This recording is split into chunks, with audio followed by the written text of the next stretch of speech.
Hey, it's Adam O, and I'm back with another tutorial, and this one is going to be a little bit different. So, before I get into the differences between this one and the normal ones, I'm going to start out showing you that I'm going to do something pretty rare for me in a drawing. I'm going to use a straight edge. I'm not really doing this so much to get a perfectly straight edge. That's part of the reason. The main reason that I'm using a straight edge is because there's a roof line on this building and I need that to be even. And there's also a decorative stripe that runs from one wing of the building to the other. And I need that to be even. So it's more about making sure the drawing is not lopsided than it is trying to get perfectly straight edges. So you can see I'm taking my time and being really careful here to make sure that this is lined up perfect. I'm actually not going to use many straight edges on this at all, and we'll get into why here in just a little bit. So a couple notes on the video. Normally, I would have a reference photo that would be docked down in like the bottom right-hand corner or whatever. The problem with that on this video is that when you shrink the reference photo down, it gets so small you can't see any detail at all. So it's kind of pointless to have it on here. So if you want to see the reference photo that was provided to me by the client, because this was a commission, go to Google and Google Pasadena City Hall. And I think the one that he ended up giving me was one that was from Wikipedia. But you'll be able to see it, like you'll see the drawing that I flash at the beginning of these videos, and it'll become pretty apparent which is the correct one, because there's only a few really good pictures of Pasadena City Hall. So anyway, getting into the drawing itself, I've just done those quick outlines, and then I'm going to take some charcoal powder in order to make the sky, because this is going to be one of the most difficult parts here. And I'm going to start laying in charcoal powder and then trying to get as smooth of a gradient as I possibly can. And I mention the word gradient a lot, and all that means is that the top part of this drawing is going to be darker than the bottom part. So I need to start out with kind of a dark mid-tone charcoal powder, or you can also use a Q-tip. And what you would do there would be scribble extra soft charcoal, or if you're using graphite, your softest graphite pencil on scrap paper, then rub the Q-tip in that, and then use the Q-tip to just meticulously lay in this sky, making sure it's darker on the top than it is on the bottom. We want a nice, smooth, even fade. So here's the other note about this particular video. We're going to be skipping through a lot of areas here because there's a large part of this video that boils down to draw these meticulous lines steadily and don't shake. I mean, I can't really teach that. You're just going to have to keep that in mind through the whole thing, but there's no point in spending hours and hours on showing me drawing tiny little lines and taking my time in doing it. It's just, not only is it boring, but it's not really teaching you anything. So we're going to be flying through a lot of this. I've got 25 hours of video to compress down into 2, maybe 3 videos. So we're going to mostly be focusing on the techniques that I'm using for specific areas, because I think that's more important than going over every tiny little detail of the drawing. So here in a minute, we're going to start skipping through the sky. So the main part with the sky is going to be, in fact, there we go. We're going to blast through it. We're going to do this whole sky with this charcoal powder, roughly. And then we're going to leave white areas where clouds exist. So at one point, I kind of go over this whole thing lightly with a paper towel to smooth it out. I'm going back over it again with a Q-tip in order to fill in some of the lighter areas to make it match the darker areas so that it's less splotchy. But this all boils down to trying to make that sky as smooth as humanly possible, which is the hardest part of any charcoal drawing, is getting the sky correct. So once I have that in, I'm going to go back with an eraser that's really good at picking up charcoal. And I'm just going to erase the biggest details of these clouds in. and that's going to create highlights on the tops of them. So I want to erase the tops first, and I'm doing it kind of rough because we don't want these to be all uniform. And then I'm just going to use the flat part of the eraser to kind of thin out the charcoal on the main part of the clouds. You can see I'm just grabbing that and pulling down.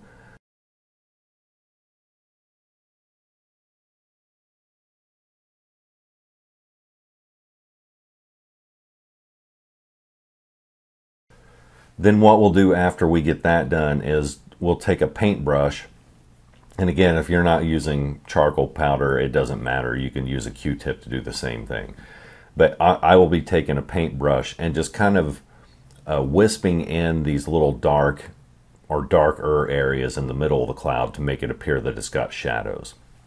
Now I'm not following the reference photo exactly where these clouds are concerned, because I just want the clouds to be in there, and I'm kind of changing a little bit of them just for aesthetic purposes, but I'm not really concerned with making sure the clouds are exactly the way they appear in the reference photo. It's not that important.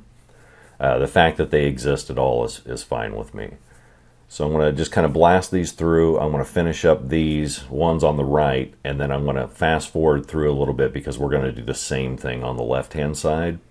And then we'll slow this down again whenever I get into adding the shadows. And you'll see how once we add those shadows in, the clouds just sort of appear. They become way more realistic. So here we go. We're going to blast through. I'm using the paintbrush to just kind of wisp away the edges of these clouds. And now I'm going back into the middle and just kind of dotting, almost Bob Ross style, just kind of dotting and pulling some charcoal up through the middle of them. And I'm not really picking out areas that, let me phrase it this way. I'm not looking at the reference photo and thinking, okay, I have to get this shadow exactly in the right area. I'm more kind of looking at the reference photo, getting a general idea of where those shadows should exist, and then adjusting those in my mind to where I think they look the prettiest on paper. So I might do a little bit of adjustment here just to make them look a little bit, I don't know, more artsy. Now while I'm doing that, there's something I should explain on here, and this is extremely important. I'm using a style that I call dirty realism. So what I mean by that is I like my drawings to look really organic. And the way that I get that organic look is I don't use straight edges, and I don't cover up flaws, minor flaws. The whole idea for this drawing, there's actually a couple of ideas. The first idea is that from about 10 feet or more away, this should look pretty photographic.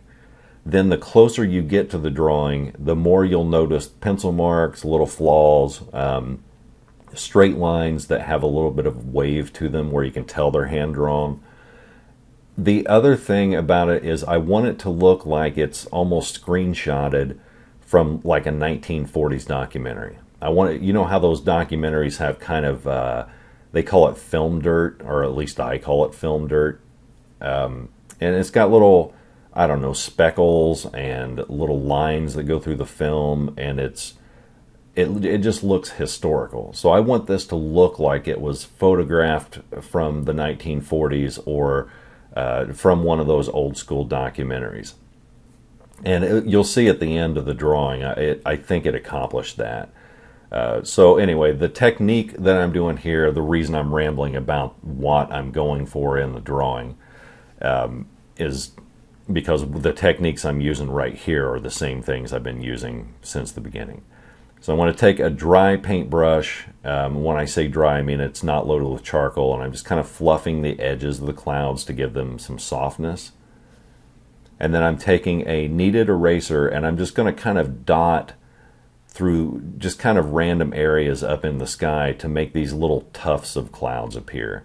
Again, I'm not putting any detail in it. I'm not really looking at the reference photo. I'm just looking at the sky and saying I kind of like to break this area up with these little kind of runaway rogue clouds in order to kind of, I don't know, break up the area and give it a little bit more interest.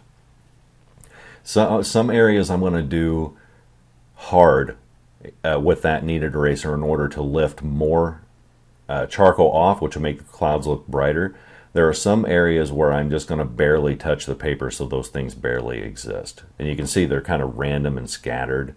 That's the look I'm going for. So once we get this sky done, we're really not going to touch it again. This is one of the few areas where once we're done with it, it's done, and we're not going to refine this a whole bunch, if at all. Now, when it comes to the building itself, that's a different story. We're going to lay in some basic ideas of the building, and then we're going to refine, and we'll go over and over and over these areas until they look exactly right. So once I got the sky in place, this is where it gets kind of crazy, because you get the sky that looks decent, but when you start putting, let me back up, the sky is soft looking, right? So whenever you start putting in hard-edged things like these little towers, or I don't know what you'd call them, I'm going to call them towers, on the roof line of this building, by comparison, it will look extremely sharp and in focus, because you're directly comparing it to those soft, fluffy, almost blurry clouds in the background. That direct comparison will trick the viewer into thinking there's more detail here than there actually is.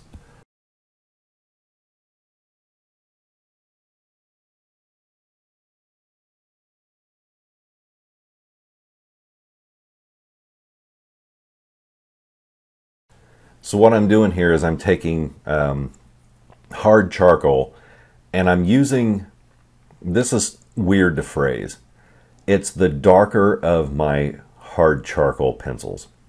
So if you're ever using hard charcoal, it works on graphite too, but grab whatever pencil you're wanting to use. Doesn't matter, hard, soft, medium, whatever.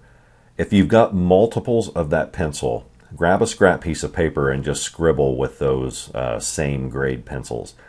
They don't make the same marks. Some of them are lighter than others, some are darker than others.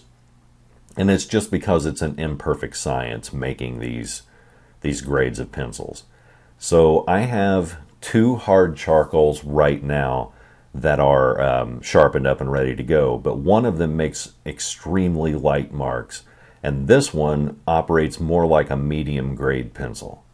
So I'm using that to lay in light, not highlights, but light lines to begin with. And then other parts of this little tower thing that are in darker shadows, I'm using much darker lines. Right up here on the tip of this, I want to be laying in the shadows directly. So I'm using very, very dark lines because these are hard edge shadows. And I'm doing those before I make the outlines because it's a very thin part of the tower. It's a decorative point. And there's no need for me to outline it, then shade in, then add my shadows, then refine and all that. I mean, it's literally the size of my pinky nail, actually smaller than that. So we're not going to spend a ton of time on that. We're just getting the ideas in. We're throwing in some shadows, and then we're going to knock this out fairly quickly. There's not a lot of technique to it. I'm kind of just throwing in the shadows first because they're the easiest things to recognize whenever I look at the reference photo. It's creating a landmark that's unmistakable. Now, you'll hear me mention the word landmark a lot in my drawings. And if you haven't watched these videos before, what I mean by landmark is if you look at a reference photo, sometimes it's very easy to get lost on where you are. A lot of times in portraits and landscapes, that's extremely easy to get lost. Because you're looking at the reference photo and you're seeing tons and tons of shadows and highlights, and you stop seeing the reference photo as a building or as a group of leaves or whatever, and you just start seeing them as just different shades of gray and black. Sometimes it's very easy to lose where you are in that reference photo, and so in order to keep everything right and to keep all the puzzle pieces in place, I draw landmarks so that I can look at my drawing and say, okay, this is a very prominent shadow. Then when I look back at the reference photo, I can find that shadow very, very easily, and that way I keep my brain in line with what's going on. It's just kind of, I don't know if anybody else's brain operates that way, but mine does, and so I have to keep track on exactly where I am in the drawing versus the reference photo. So I just call them landmarks. So now that we have the outline of this little thing in here, and you can tell it's a little bit lopsided right now, not too worried about that. I just wanted to get the basic lines in there. I'm going to scribble extra soft charcoal on scrap paper, and then I'm going to load up, I do this all the time. You can see I've scribbled that giant blob there. And then I'm going to grab a blending stump, and you can do the same thing with a Q-tip whenever you're doing large areas. But I'm going to run that through and twist it so that I load up the blending stump with lots of extra soft charcoal.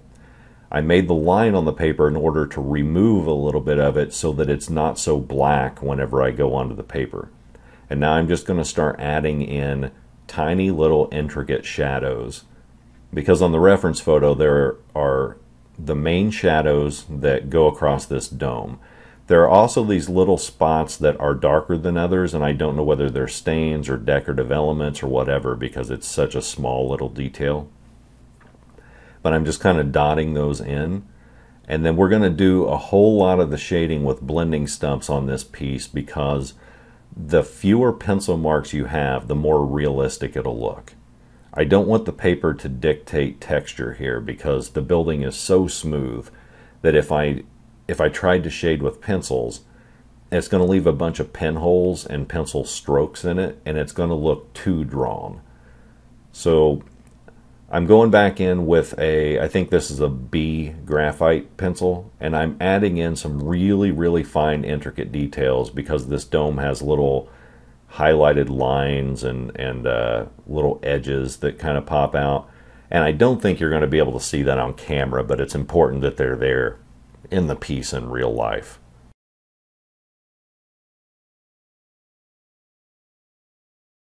So now that I've got those laid in, I'm going back in with that hard charcoal pencil.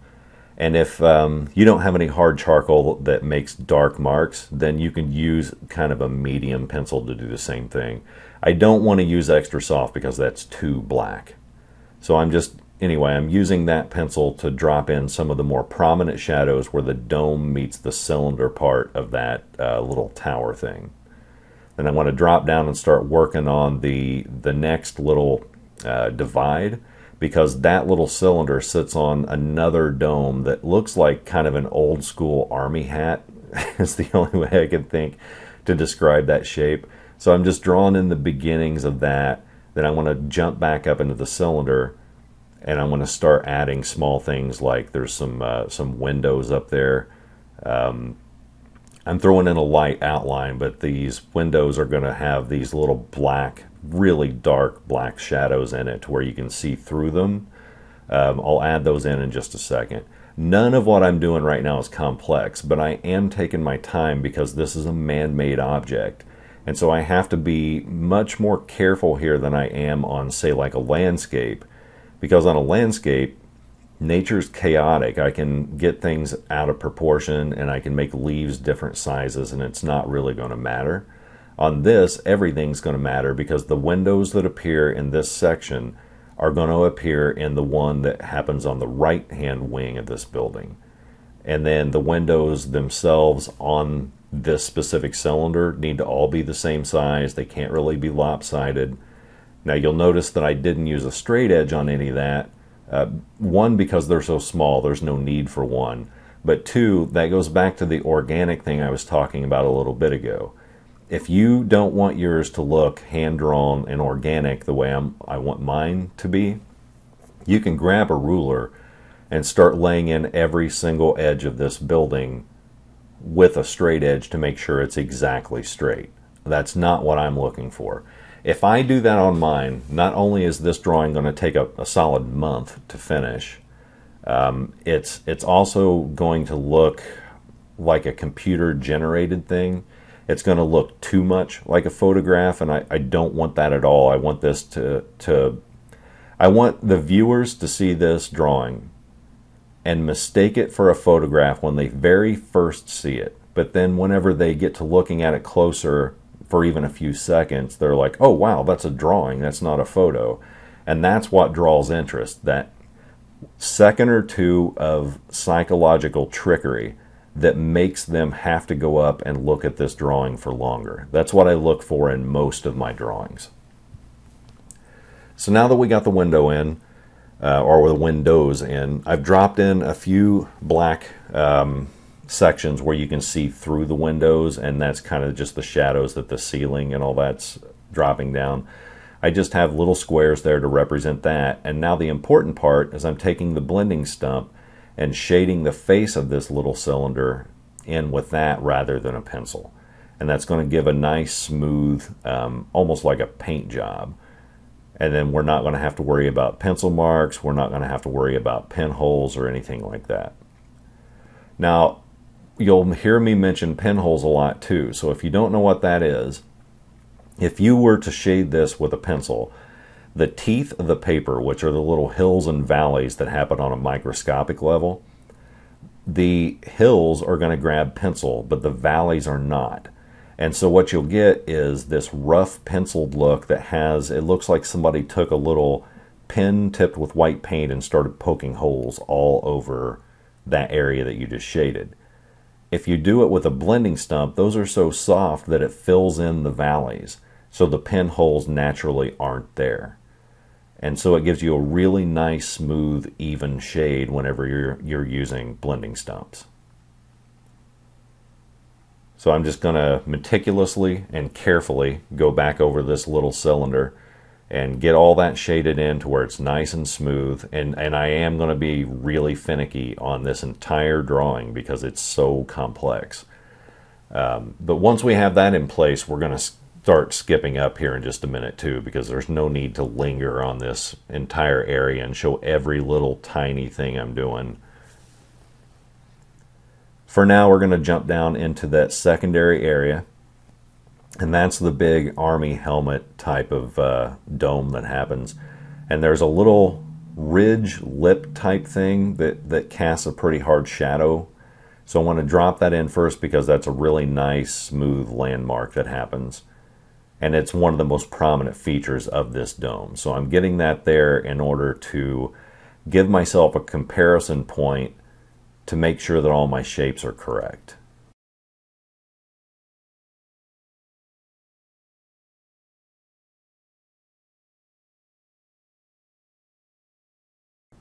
Now, throughout this drawing, you're going to see me grabbing a Tombow Eraser a lot. If you don't have one already, I would suggest you get one.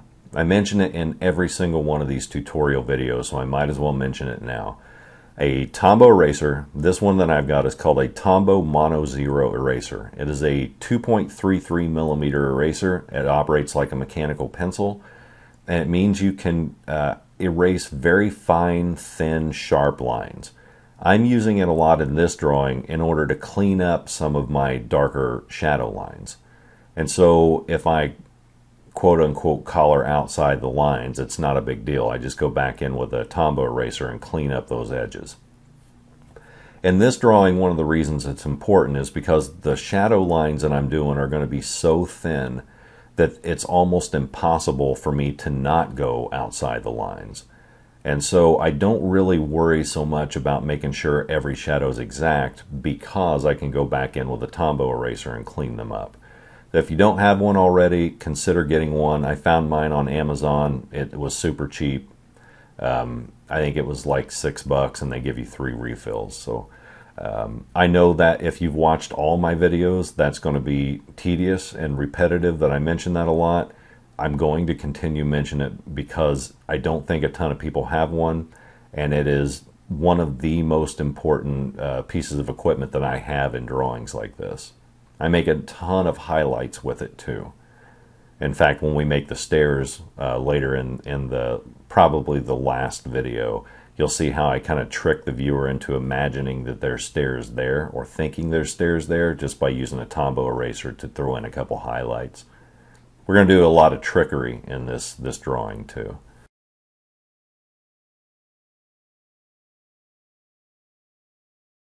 So I'm going back into this little army hat section here, and I'm doing the same thing where I'm blending this in and I'm shading it with a blending stump rather than a pencil, and then I'm using a pencil to put in some of the kind of highlighted areas. And by highlighted, I mean there's like a ladder that goes up the side. There are scuff marks and age marks on it. There are certain areas where instead of being perfectly smooth and round, it's put together in sections, so there will be little tiny lines that go up vertically at sort of an angle along the profile of this thing, so I'm very lightly adding those in. If this was a normal drawing and we weren't doing it for a commission, I would be tempted here to just throw this entire thing together, this little tower or whatever it is, in just minutes, and just to get it over with. But because I'm being paid for it, I want to make sure that all the details are as exact as I can get them, and that it looks as sharp and detailed as I can get them. So that's why I'm being so finicky with this. It's why I'm going so slow and taking my time with every little detail that I can muster.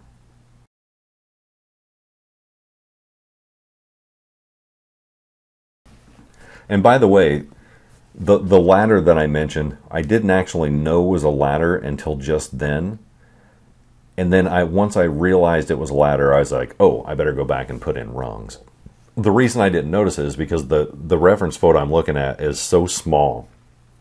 I mean, it's high resolution, but this particular area of that photo is so small that you can't really tell that's a ladder until you really, really zoom in close to where that section takes up the entire screen.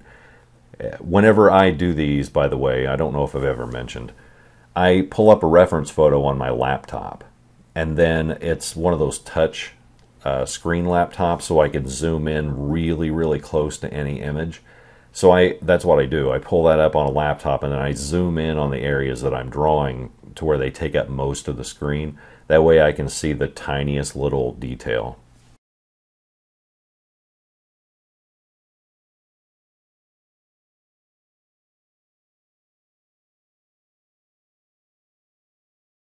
So yeah, if you've never really worked with blending stumps, or you use them a little here and a little there, I would really suggest getting used to using blending stumps more than you use your pencils.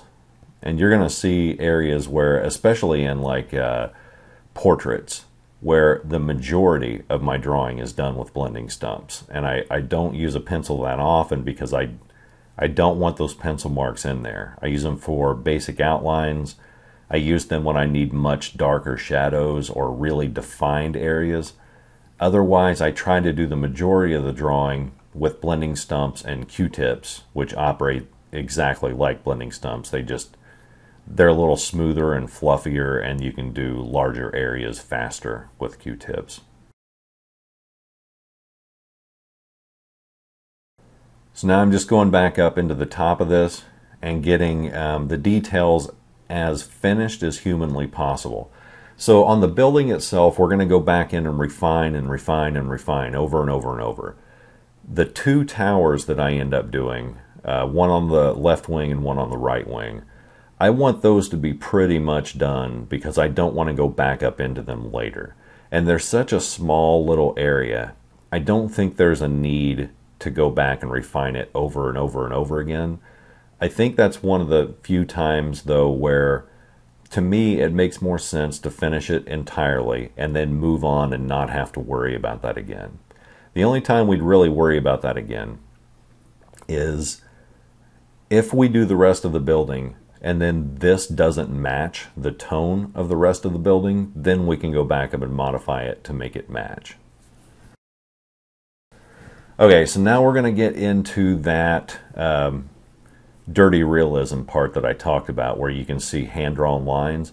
We're going over the straight edge mark that we made without a straight edge, if that makes sense. We drew in the straight edge line with a graphite pencil so it was nice and light. Now I'm just very, very carefully going back in with the softer of my two hard charcoal pencils and darkening that up a little bit, because this entire area of the roof itself is going to be pretty dark. The reason I'm going over these lines by hand, there's a couple of reasons actually. One, I want it to look more hand-drawn, so I'm going over it by hand. But the other thing is I am giving myself a border that reminds me that this is the dark part of the roof, because this is going to be much darker than the whole rest of the drawing.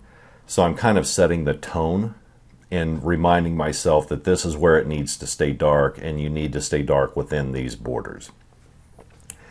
Now, here's another part where I'm going to use a straight edge. I'm just taking the scrap paper that I used to rest my hand on, and I turn it sideways, and again, I almost did the rock phrase there by accident.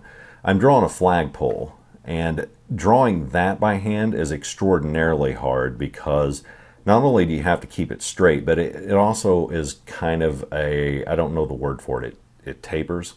The bottom part is going to be a little bit thicker than the top part. So I just, as lightly as I could possibly do it, I threw that in with a pencil. Now when we do the one on the right wing, we're going to focus on that one because I use a different method to throw that in, and that the method I use on the right hand flagpole on the right hand wing is actually a much faster and much easier method than what I just did. So here I'm just going to drop in the shadow of the ball that's on top of that, then there's a little ridge underneath it, and then I can go back in with a sharp pointed blending stump and just very lightly kind of make a tiny little almost microscopic gradient. Now I'm going to put the paper along the left hand side of the flagpole. Then I'm going to ease up another piece of paper on the right hand side of the flagpole. And then I'm going to grab a blending stump and just making sure the paper doesn't move even a millimeter. It has to be perfectly anchored to the paper. So this is difficult and finicky. I'm just going to blend in between these two pieces of paper. And that blending stump little gradient that I'm making here is going to stop exactly on the left and the right hand side of the flagpole. This is actually how we're going to make the flagpole on the right wing from scratch. Instead of drawing in the lines first, I'm going to do that from the very beginning, and then all we have to do is go back on the left hand side with hard charcoal and drop in a single line on the left hand side which will represent the shadow on that side. Now notice that I'm not using a straight edge whenever I do it here, and that's because we're going back into that dirty realism thing where I want this to look hand-drawn, and so all I'm doing is making sure that the flagpole isn't so perfectly straight that it's out of place. I want it to match the rest of the drawing to have that hand-drawn look to it. So I'm adding in that shadow with just by freehand. So now I'm going back into the roof, and there's these little slats that happen on the roof that happen at an angle, a really shallow angle. And each of those slats end at the bottom part of the roof having their own shadow. So what do I mean by that? So it's like if you were to lay a whole bunch of boards down, which these aren't boards, but we'll say they're boards. Each one of those individual boards will have a shadow that it drops individually. So there's not a dark line that goes across the bottom part of this roof. It's more like a collection of dots. And so very carefully and very tediously, I'm going in with the darker of my hard charcoal pencils, and I'm adding in little tiny millimeter or less dots that goes all the way across this entire roof. And be careful that I stop right at the flagpole, and then I continue those. I've got like maybe a 2 millimeter gap. It's maybe, I don't know. I'm not good with distances. I want to say it's 2 millimeters. But the width of that flagpole, I'm not going to make any dots so that the flagpole jumps out and forward. It's the first part of making this 3D is what I'm doing here. So I'll continue those all the way over to where the roof disappears, because there's other little towers and stuff like that that appear in front of that. And then we'll go back in here in just a bit and start laying in those little angular shadows. And they're basically like little cracks or whatever that appear between the whatever material they use on the roof. Now here's an important part. I'm not going to draw individual slats that go all the way across here from front to finish. It looks like I'm scribbling back and forth. What I'm doing is I'm dropping in little lines and then picking up the pencil and moving it just, I don't know, a couple millimeters at best, and then dropping in more lines using the same method. I'm just doing it quickly so it looks like I'm scrubbing. but I'm not. I'm laying in individual lines very, very lightly. And this is going to act as a guide for whenever I go back in with a blending stump and start darkening this whole area in. Now there's another thing that happens, and so we're going to kind of break this down a little bit. I'm going to draw in lightly all these slats. Then I will go back in a little bit with a blending stump that's really loaded up with a lot of extra soft charcoal. And we're going to start dotting in the shading because these slats aren't evenly shaded.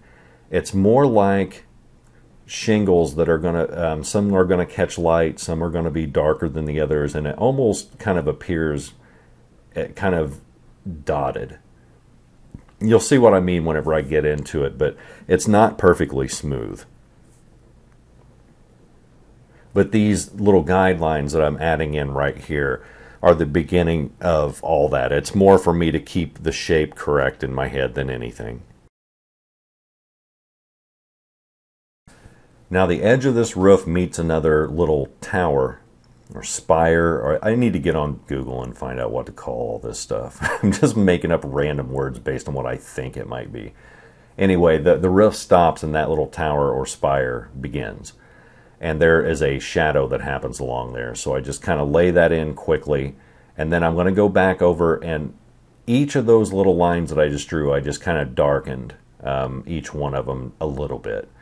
Now I'm going to go back in with a blending stump with a ton of extra soft charcoal, and I'm going to lightly start dotting in all of these little shade points. I'm not worried about being smooth and clean here because this roof is not smooth and clean. There are a ton of little dotted areas that are way darker than the rest of it, so I'm letting the blending stump bounce everywhere. I'm letting a lot of dots be way darker than other dots. I'm letting some areas not get any shading at all, just little dots of white almost. And I'm going to do this over the entire roof area, but I'm following those guidelines that I had just dropped in earlier, so that by the time we're done with this, it's the first of the psychological tricks that will make the viewer think these are sort of like shingled. But the one thing we didn't do is we didn't go in and just draw every individual shingle here. We did a trick where we drew lines at an angle. We're going to blend those at the same exact angle with a blending stump, and then we'll modify these little dots with, you know, more blending stump, with a Tombow Eraser to add some highlights or whatever. So there's no need to draw in individual shingles. I mean, we could. If we wanted this to be like hyper realistic, we'd measure all this out. We'd use a straight edge on every part of it, and then we would spend the next 10 hours doing nothing but drawing shingles and shading each individual one. I personally don't want to do that, and I don't want it to look exactly like the photo, so we're doing it this way to speed things up and to make it look more organic. Now, using the same blending stump, I'm just going to go across horizontally on that roof and fill in any gaps that are left over, because the roof does have an edge, like an upper edge. So I'm just going to fill that in real quick to blend it all out. Now I'm going back over the entire thing with hard charcoal, and what I'm doing is I'm picking out those little slash marks that we made a little bit ago, and I'm darkening those up a little bit. And I'm also kind of quickly scribbling in those little dark dot areas. I'm just doing it very, very fast. And I'm doing it as kind of messy as I can here, because I don't want it to have a ton of detail. If you were to slow this down, you would basically see me dropping in a diagonal line to define the slats. And then you would see me drop in like 5 or 6 dots on each one of those slats.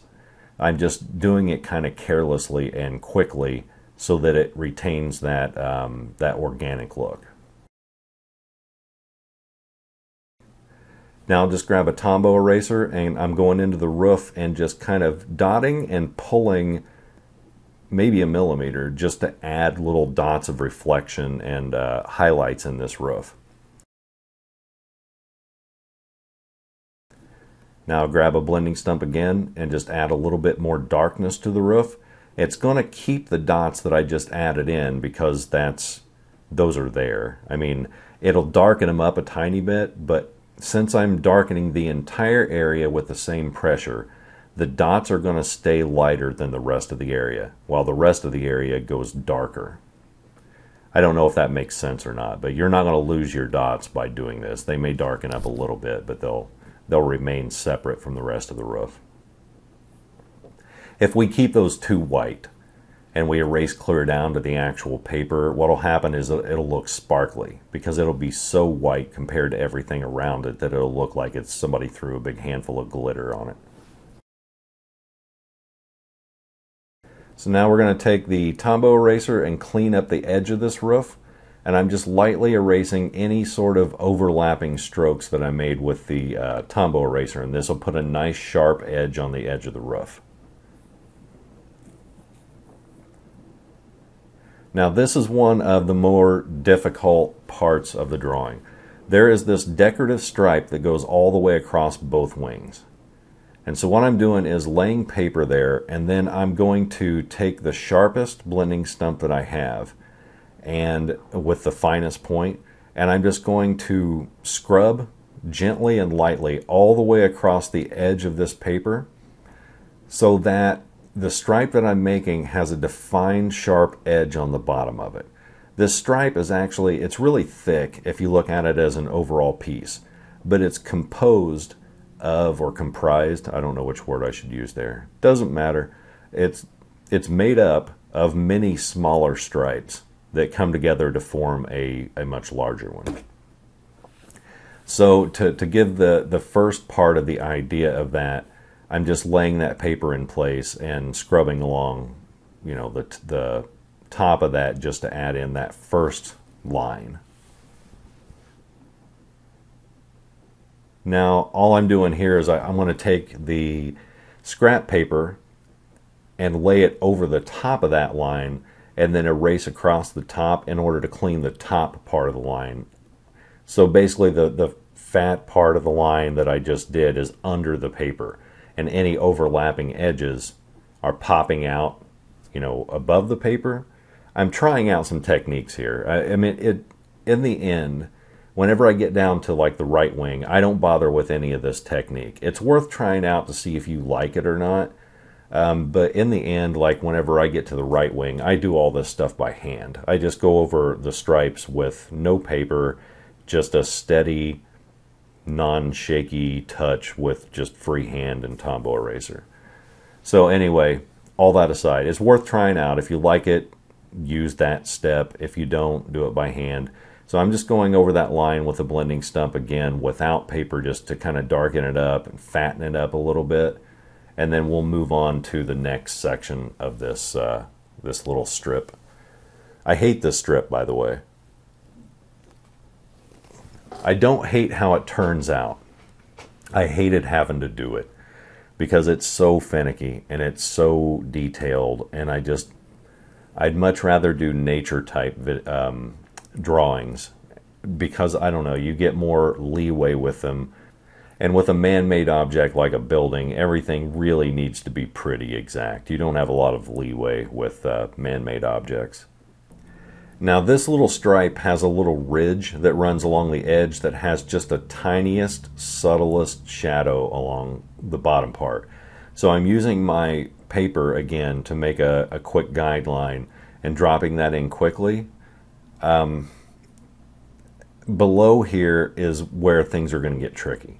So I've got a row of windows. I'm going to quickly lay in just the tops of the windows. They each have a hard line shadow along the top of each one of these windows. So I'm not going to draw the entire window to begin with. I just want their top shadows to be in place so that I have a nice, good guideline. And there's no real technique to making the windows. You just draw what you see. Some lines are going to be dark, some are going to be light. You just have to look at the reference photo and try to match what you're seeing. So we are not going to be spending, I don't think, any time on the windows except for one decorative window that we'll need to actually take our time on. So we're going to blast through this here in just a second. We're going to drop in the window using a dark line on the top, a dark line on the right. That's where the two main shadows are. And then a light line along the left. And then under some of these windows, there's going to be another dark line on the bottom, which represents a ridge. Now, these windows on the top have a balcony on them. And we'll stop and show you how I make those here in a minute. But right now, I'm going to start adding in a tree that's in front of everything. And all I'm doing is taking the darkest of my hard charcoal, and I'm literally scribbling. I'm just making little scribbled dots where the leaves should be. And then I'm going to put in the basic shape of the tree with that first. And that'll give me a nice flat shape to work with. Then I'll go in with extra soft charcoal and add shadows to it. And those shadows are just basically clumps, and you'll see what I mean here in a minute. The whole thing will be blended in with a sharp blending stump, and that's it. That's all there is to making the tree. So I just wanted to slow down just long enough to give you an idea of how I make it and show you how I do it in real time. Because if you ever do drawings that have trees in a distance, they're so simple to make, but they look like you just spent forever on them. So yeah, anyway, I just scribble these in the shape that I want, and I'm not worried about tone here. I'm not worried about darkness or lightness. All I'm worried about is just shape. So let's blast through this real quick. Dropping in all that shape. Then I'm going to blend it in with a blending stump quickly. I don't scrub that at all. I just let the blending stump bounce around, because we do want some of those pencil marks to be in there. It provides texture. Now I'm going to pick out the spots that need to be darker, and they're basically little clumps in every tree that it's basically you can see through the front layer of leaves, and then it's basically like peering into the middle of the tree. Those sections are almost always going to be jet black. So I just use extra soft charcoal. I pick out some areas that need to have that kind of see-through look, the little holes in the tree, and I start dropping that in. And then we will end up blending that out in the same exact way. We'll grab a blending stump and just lightly blend the shadows together. So we'll just blast through this real quick. You can see I just dropped in the holes real quick. I used a blending stump to throw them together, and then we're going to continue blasting through this, because all the things I'm doing here is what I mentioned earlier. It's just seeing what's on the reference photo and drawing them in. I can't, there's no real technique, quote unquote, to making a window. You just draw it. All right, this is the pain in the butt part. This is the really thick ornamental line that happens on both the left wing and the right wing, and it's made up of several different strips of like stripy, I don't know what you'd call them. It's made up of several stripes. So I'm adding in the first of those stripes right now using the technique that I showed you for the top stripe. And then I'm going to start building up the layers on this section. It's going to be like a stripe and then some decorative bricks, and then there's these little square or rectangle shadows that happen, and there's no way for me to describe what I'm doing here, because you really need to be able to zoom into the reference photo to see what I'm talking about, and there's no way for me to really do that in this video, and I don't want to cut to it. So again, if you've pulled up the reference photo through Google image search under Pasadena City Hall, you can zoom in on that yourself and see what I'm dealing with here. The problem is you can get a lot of detail when you zoom into that, but I'm working on 18 by 24 inch paper, and even on paper that large, I'm losing a lot of detail here because everything is squished down. It takes up such a small part of the paper, so I'm having to draw almost microscopically. It's very, very small, the area that I'm working with, and trying to extract detail in an area that small is really difficult. So I want to be meticulous here. I want the basic idea that there's a lighter stripe on top, there's a darker stripe in the middle. I want those things to be defined on their own. And then those are interrupted with light colored bricks and dark colored shadows that are roughly in the same shape as those bricks. So I want those to stand out. What I'm not going to do is break it down millimeter by millimeter and make sure that every single last, atom of this drawing is exactly matched to the original, for the original reference photo.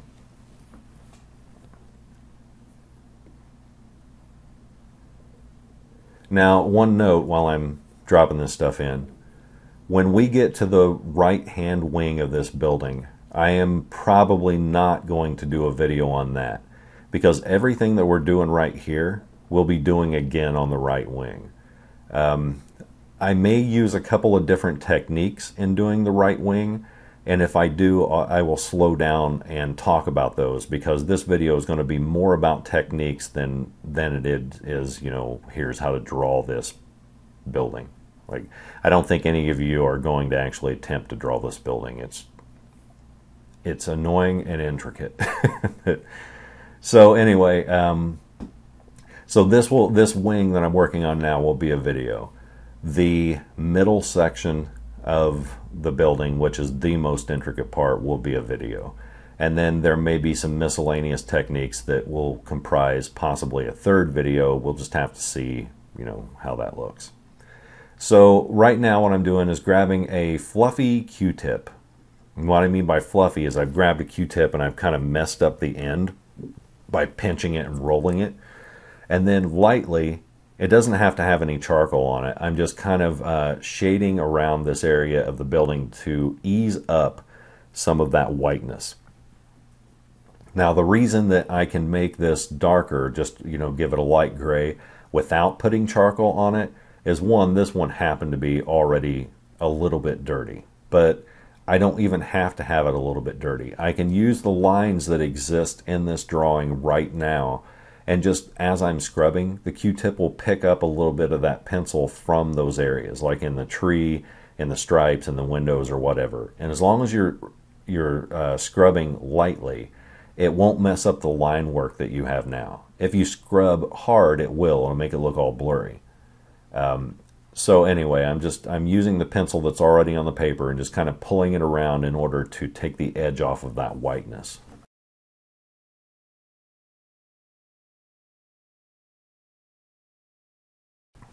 Now I'm adding in the balcony type stuff here, and all that is I've drawn a line for the ridge of the balcony, and then I've drawn vertical strokes to represent the what do you call them? I don't know, banisters. I don't, the little poles that happen within the balcony. I can't think of words today. I don't know what the deal is. I apologize for that. Anyway, we'll slow down to show you how I do those in more detail here in just a bit. But it's really not difficult. It's the simplest thing in the world. That upper balcony has barely any detail at all because it's really whitewashed from sunlight. So I'm going back up into that thick stripe that happens underneath that balcony, and I'm going to start timidly adding in some shadows. So it's got these little hyphenated shadows that happen on the very bottom of it. So I'm very timidly throwing those in, because if I mess these up and I get the measurements wrong and the spacing wrong, it'll actually make the entire thing look lopsided, and I could potentially kind of ruin the drawing here. So I'm being really, really careful about the spacing. And once I get that spacing established, I need to make sure that I continue that through the entire line all the way across the building, both the left wing and the right wing. So even if the spacing that I just did there is off or wrong, I need to continue that all the way across it in order for it to be uniform. Because there may be some people, like, let's say I did get it wrong. I don't think I did, but let's say I did get it wrong. There may be some people who look at that and go, oh man, that's way off on the spacing of those. Most people won't notice because they're not counting the number of bricks there. They're just looking at it as an overall piece. Now, another thing to keep in mind here, and this is extremely important. I mentioned in all my videos that I always have a focal point in a drawing, sometimes 2, rarely 3. As I travel further away from that focal point, I put less detail into the drawing. The line work gets a little bit more, not chaotic, it gets a little rougher. And it looks more like a drawing at the edges than it does in the center. The focal point in this drawing is the dead center of that building. From the very tip in the middle of the sky clear down to the stairs, that's the focal point. So this part of the drawing is purposely done a little rough, and it's not super, super detailed. When we start doing the face of this building in the next video, you're going to see what I mean, where the middle of that will look much sharper and much more detailed. And then your eyes are kind of tricked into thinking the wings are way more detailed than they actually are because you noticed the middle section of the building first. So it's almost like you're looking at the wings peripherally. Okay, so now that I have the little hyphen shadow things done, that strip here, this decorative strip, goes down even further than that. And there's another kind of decorative strip that happens below all these little hyphenated shadows. And this is where we're going to get into things like decorative bricks. A lot of this stuff has some oddball texture to it. So I'm being very, very careful about laying these in. And I'm starting on the left-hand side first because since it's the furthest thing away from what we were talking about earlier, from the focal point, it's actually okay if I mess up on it. So I'm starting there to kind of use this area as a practice run for the rest of the strip that's going to happen on the middle and right hand side.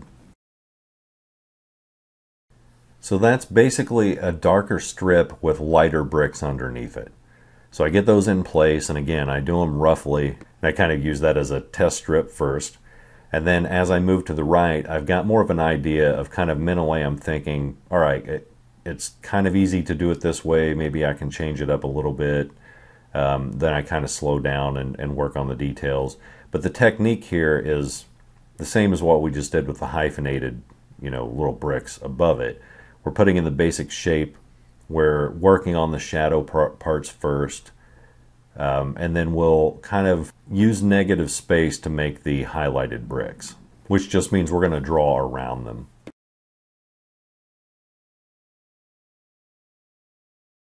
Now, each one of these lighter bricks that's along top, I'm going to go back over each of those and I'm going to square those off as lightly as I can with hard charcoal.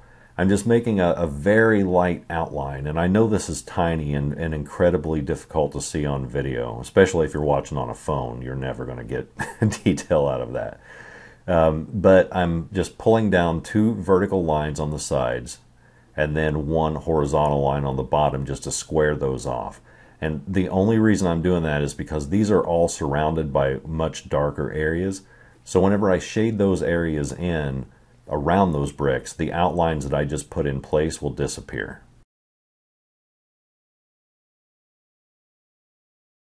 Now I'm just kind of pulling the leaves of this tree out a little bit further. Part of that is to define the tree itself, but part of it's actually just cheating so I can cover some of this other stuff up.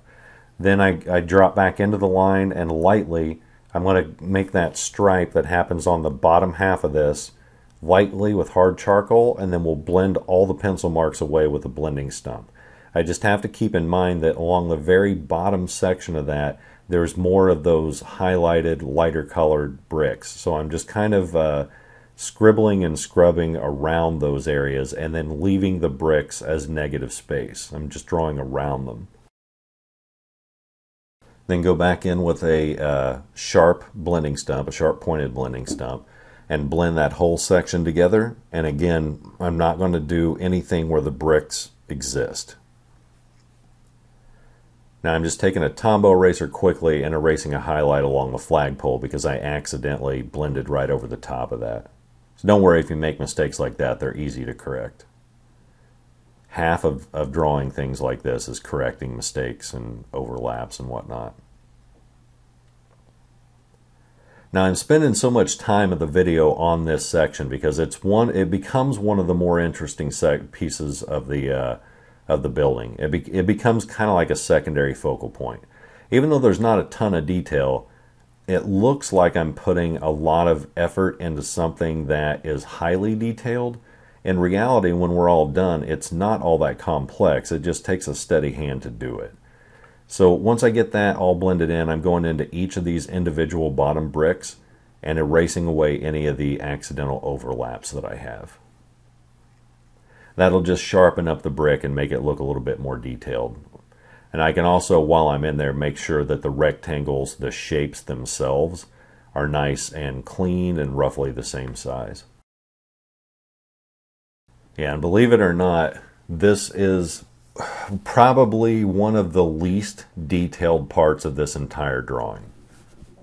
I think the only parts that are less detailed than that would be the parking lot that is in front of it, and then some of the plants and stuff that are in the yard in front of it. But the wings themselves are not even close to as detailed as the face of this building, the middle section. That's highly ornamental.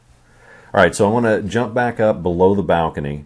At the very top of this stripe, this ornamental stripe, is a darker stripe, which I don't know if it's a shadow from the building or the section above it or what. I just know it exists.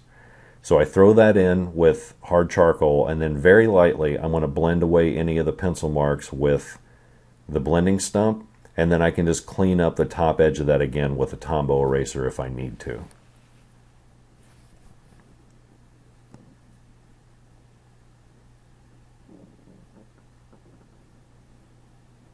You'll see me doing that here, just taking away any of the little accidental overlaps to make that look nice and sharp and clean. Now this is one of the last parts of this area. I may have a tiny bit to do more to do on this strip, but the middle stripe that happens in this area should be darker than what I have it. So I'm just going over that in hard charcoal and just lightly darkening that up. And the reason I do it lightly is because if we need to go darker than that, we can, but it's much easier to have to darken more than it would be to have to lighten it up with an eraser. So I'm just kind of timidly and carefully going over that middle stripe and making sure it's dark. And then I can just blend that all away again. And I'm trying to do kind of like I did with the that upper tower. I kind of want this stripe to be as done as humanly possible because it's so tedious, and it's so it's kind of mentally demotivating because it's so tedious to do.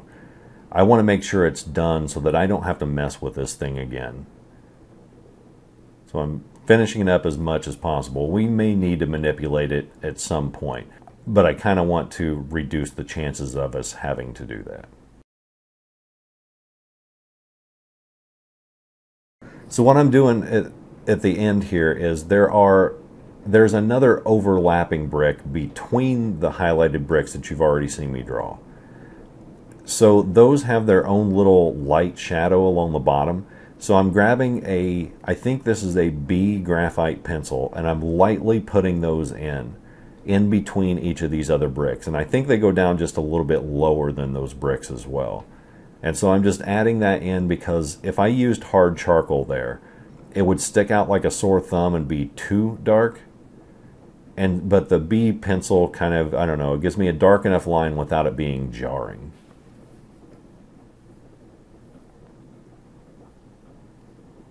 Then once I have those laid in, I can go back and just start doing little touch-ups, correcting shapes and whatnot. This is where I have to start getting a little bit finicky because this strip itself is finicky.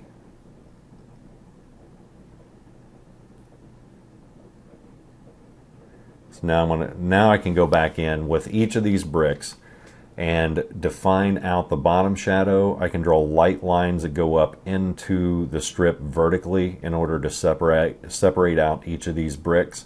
But now we're finally getting to the point to where this annoying detailed strip is almost done.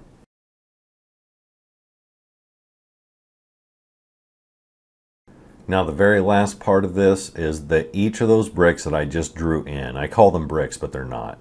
The ones that I just drew in at the very last, each of those have little vertical stripes that go up they're just decorative little bars that happen on each of them. So I'm just quickly throwing that in. I think this is just an H pencil, a hard graphite pencil, because those are barely noticeable on this side of the drawing. They're much more noticeable on the right wing because the right wing has harder, darker shadows. So I'm just throwing those in just so those exist. And then if I decide I want to make those darker later, I can. I think for the most part, those are a barely noticeable detail that if the person who bought this drawing, there's a chance he may never ever see those, or he may notice them like a month from now if he looks and is like, oh my god, I didn't notice those even existed until now. A fun little discoverable thing for later. So now I'm taking an H pencil, and there's the slightest, subtlest shadow that caps off this strip that happens, man, a millimeter, maybe half a millimeter below the strip itself. So all I'm doing is just very carefully dropping that in, just so it exists, and then we can move on here in a bit.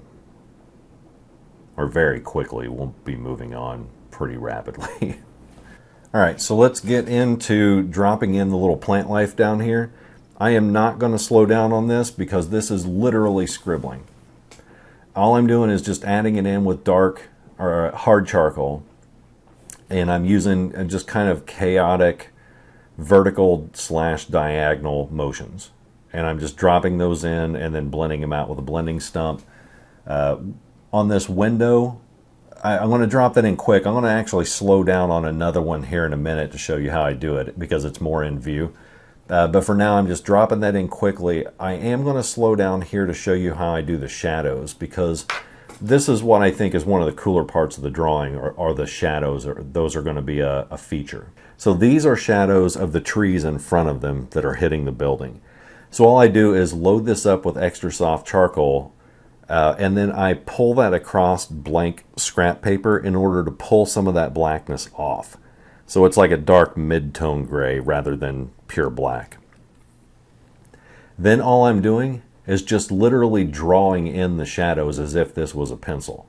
Because the blending stump, no matter how sharp of a point you get on it, it's going to be fuzzy on the end, and it's going to be thicker than a pencil.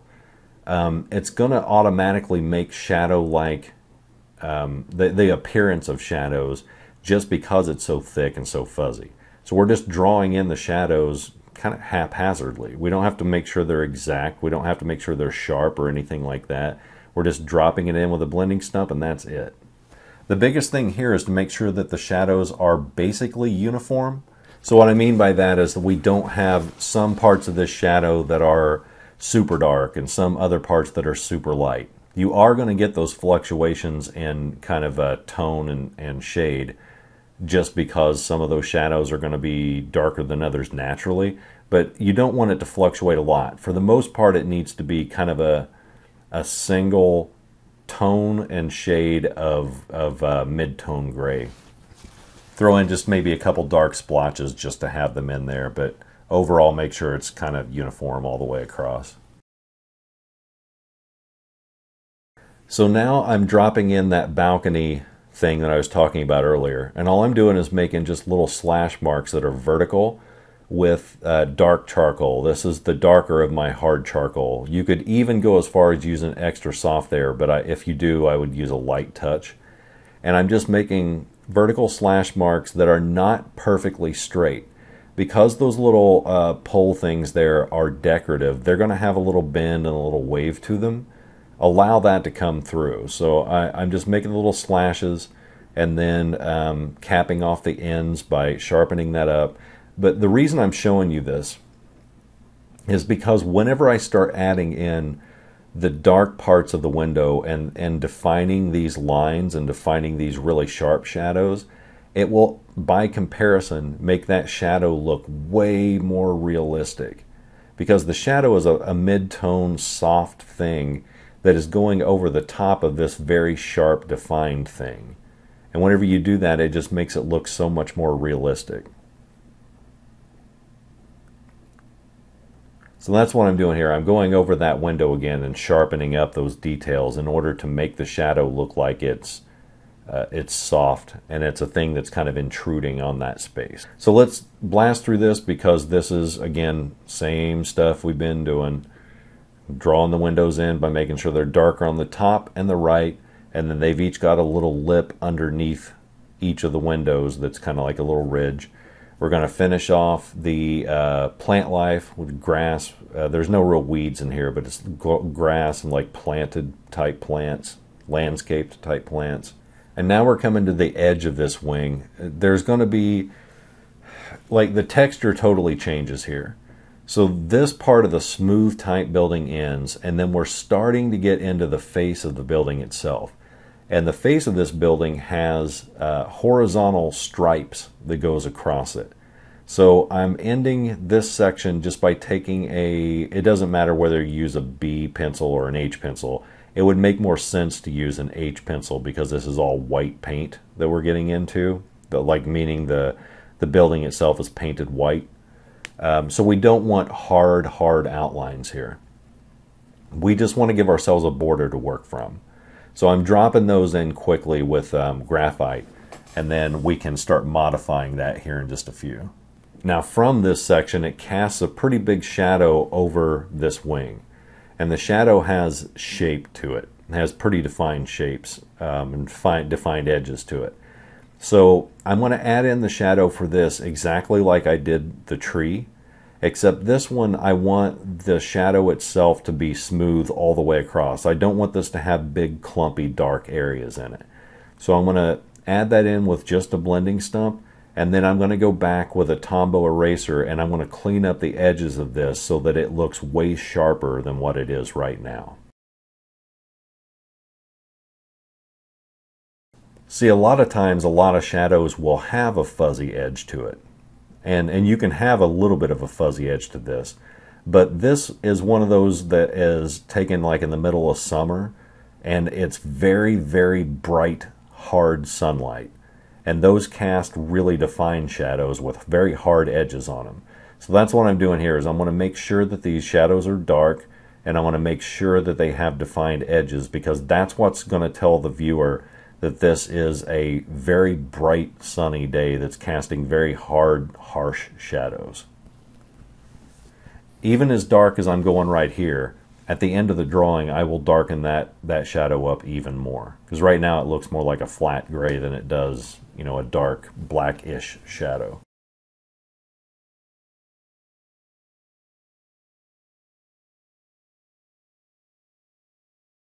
Now I'll go back in with a Tombow Eraser. Like I mentioned before, we're going to sharpen up the edges, and we're going to make sure that we define some of these points that happen. Those points are kind of like the edges of each of the roofs that happen above it, and the balconies and the little decorative spires and towers and stuff. Those are cast in sharper, pointed triangular type shadows. I haven't matched all this stuff up together to find out what goes to what. I just looked at the reference photo and saw that it was shaped like that, threw it in that way, and then the end product, this is one of the shadows that kind of sticks out and becomes kind of a point of interest.